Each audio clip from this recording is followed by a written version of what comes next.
Hoje eu desejo falar sobre um assunto tão importante como o tempo, a morte e o amor, a cujo respeito nós estivemos falando no outro dia. É necessário compreendê-lo, porque compreendendo o que é a meditação, estaremos aptos a compreender o tão complexo problema do viver. A meditação não é uma coisa separada do viver. Para se compreender o conteúdo, o significado, a beleza e a grande profundidade do viver, com as suas aflições, as suas ânsias, temores, é necessário compreender igualmente o extremamente complexo problema ou a questão da meditação. Para examinarmos um tanto profundamente, se possível a essa hora, é necessário, antes de tudo, esclarecer que não vamos lançar as bases de nenhum sistema, método ou exercício, porém simplesmente investigar, pois o simples ato de investigar e compreender a meditação é meditação. Portanto, em primeiro lugar, devemos ver por nós mesmos, com muita clareza, o que não é meditação e o que é meditação. Pois são duas coisas bem distintas, o que é e o que não é. Vamos examinar primeiramente o que não é a meditação. E pela rejeição daquilo que não é meditação, começaremos a descobrir o que é meditação. Quando fazemos o uso da palavra rejeitar, com ela não queremos nos referir a uma rejeição intelectual de palavras.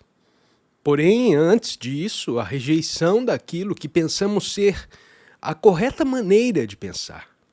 A rejeição de todos os sistemas, métodos, das futilidades que a mente inventa, na esperança de aprender algo do misterioso. E para rejeitar, requer-se não só raciocínio, análise, equilíbrio, mas também, acima de tudo, inteligência. E tudo isso exige energia.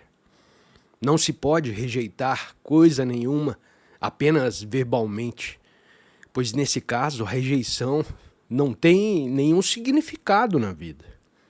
Não se atingem as profundezas do nosso ser incidentalmente, esporadicamente ou então ocasionalmente.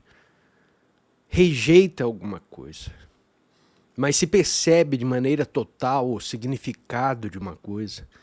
E depois, com a compreensão dessa totalidade, a rejeitar, ela terá sido então eliminada do seu método, de modo que você poderá aplicar a sua energia, a sua atenção numa direção totalmente diferente. E isso é o que vamos fazer hoje. Vamos meditar conjuntamente. Vamos conjuntamente explorar esse novo, nosso estranho viver, que tão desvalioso parece, que o homem vive a buscar para ele um alvo, uma finalidade. Estamos todos juntos investigando, cada um por si, o verdadeiro significado e a profundeza e a beleza e a glória do viver. E essa investigação tem sido feita com uma mente muito esclarecida. Então, em primeiro lugar, necessitamos de um espírito crítico, não disposto a aceitar coisa alguma, nem mesmo a própria experiência, porque somos muito ingênuos. Queremos crer, queremos aceitar e ser guiados.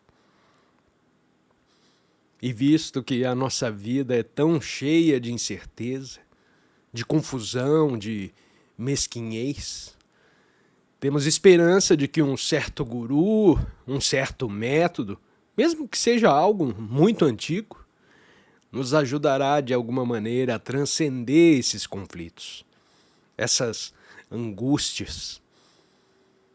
E assim estamos muito dispostos a aceitar todo aquele, principalmente a pessoa religiosa, o sannyasi, o guru, que nos oferece um certo método de meditação. Mas dessa mesma pessoa religiosa, devemos duvidar. Um ente humano inteligente, desperto, equilibrado, não deve aceitar nenhuma pessoa religiosa, inclusive a eu próprio. Porque tanto tememos as coisas da vida, a perda do emprego, a morte, as incertezas, o erro, a impossibilidade de alcançarmos o que chamamos de Deus, aquele mistério que o homem vem procurando desvendar através dos séculos. Porque nossa vida é tão insignificante, tão sem valor e superficial, e o nosso espírito também tão superficial, vulgar, infantil. Preferimos aceitar aquele que diz: eu sei e você não sabe, então vem, me segue. Não fazemos uso da nossa razão, nosso senso comum. E por isso nós permanecemos insignificantes, nós permanecemos superficiais.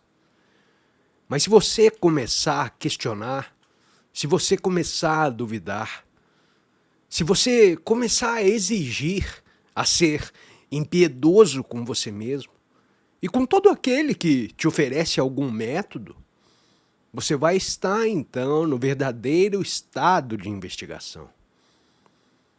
A menos que você se investigue profundamente em seu interior, você não terá possibilidade de descobrir o que é verdadeiro.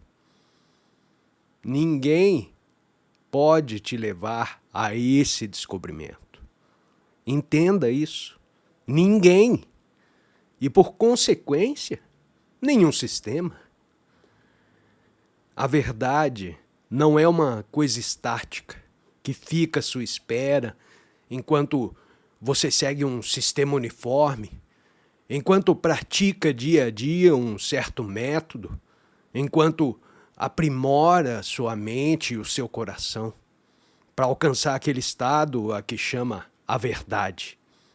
A verdade não espera por você. Então, é necessário perceber que todo método, não importa quem tenha estabelecido esse método, seja Buda, Shankara ou quem quer que seja, só pode amesquinhar mais ainda a mente. Porque praticando dia após dia um certo sistema, a mente se torna mecânica. Quando a mente pratica seguidamente uma certa coisa, ela se assemelha àqueles que praticam puja todos os dias, repetindo interminavelmente palavras, palavras e palavras sem muita significação. O puja, a meditação que praticam, nada tem em comum com o seu viver. São indivíduos embusteiros, ambiciosos, ávidos, cheios de rancor e de inveja. Nunca deixam de recolher-se ao seu canto, em sua casa para meditar, mas continuam com a mesma hipocrisia de todos os dias. Assim a sua mente, que já é mesquinha, que já é superficial, que já está a mistificar a si própria e ao próximo, sua mente, por mais que pratique um método e por meio dele espere alcançar os seus pequeninos deuses, nunca descobrirá o que é verdadeiro. E eles permanecem dia após dia na angústia, no sofrimento, num estado de total confusão. Portanto, é necessário que cada um perceba com toda clareza, por si próprio, a total futilidade do hábito mecânico, do seguir um método.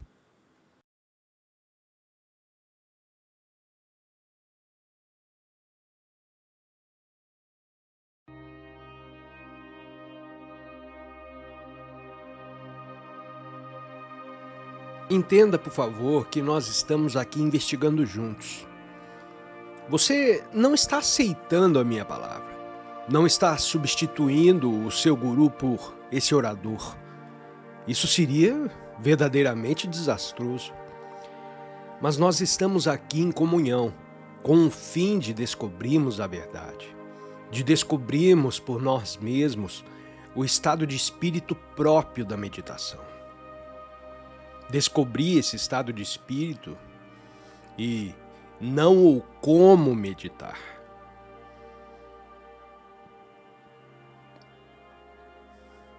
Como dissemos, o método, por mais bem fundado e consolidado pela tradição, não pode conduzir o homem a outra coisa senão a um resultado mecânico.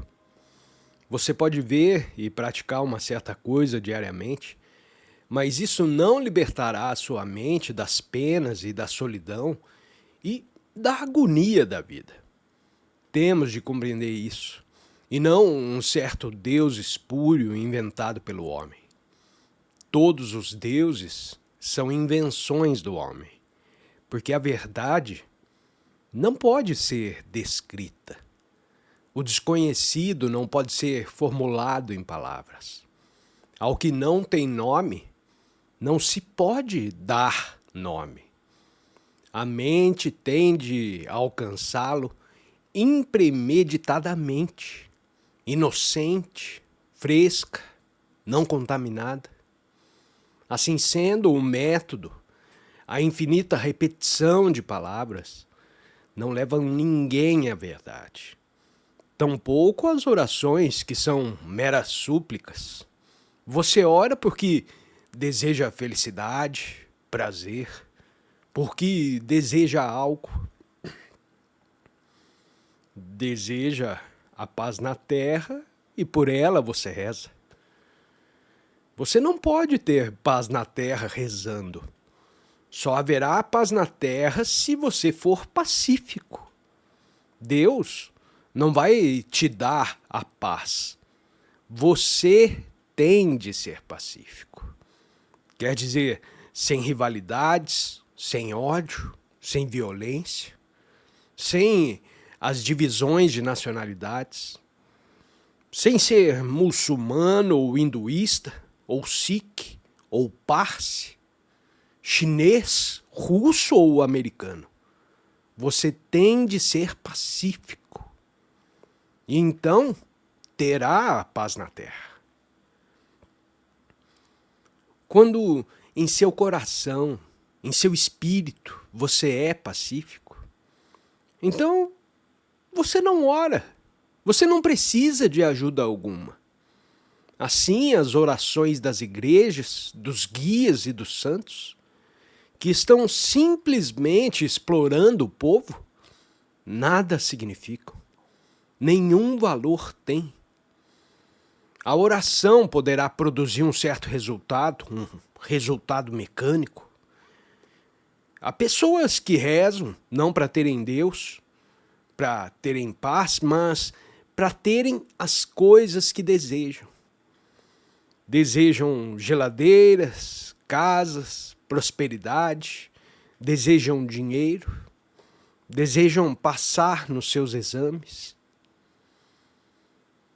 E qual a diferença entre essas pessoas e aquelas que rezam para terem o céu, para terem a paz? Não há nenhuma diferença. Precisamos compreender o significado da oração. O homem que reza para ter uma geladeira a obtém porque concentrou o espírito e todas as energias nesse desejo de uma coisa que é fora dele próprio. Mas a paz não está fora de você.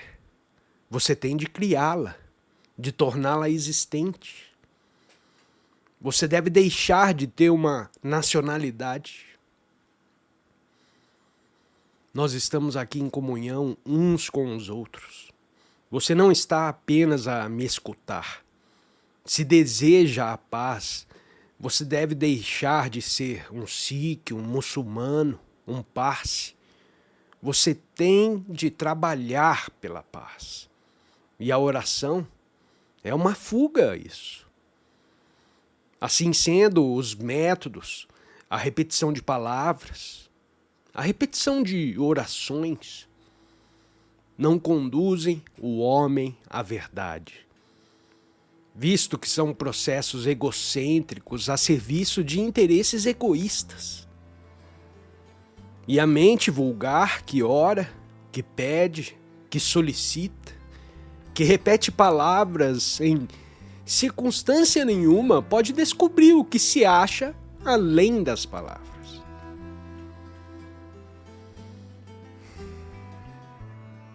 Você e eu estamos aqui falando a esse respeito.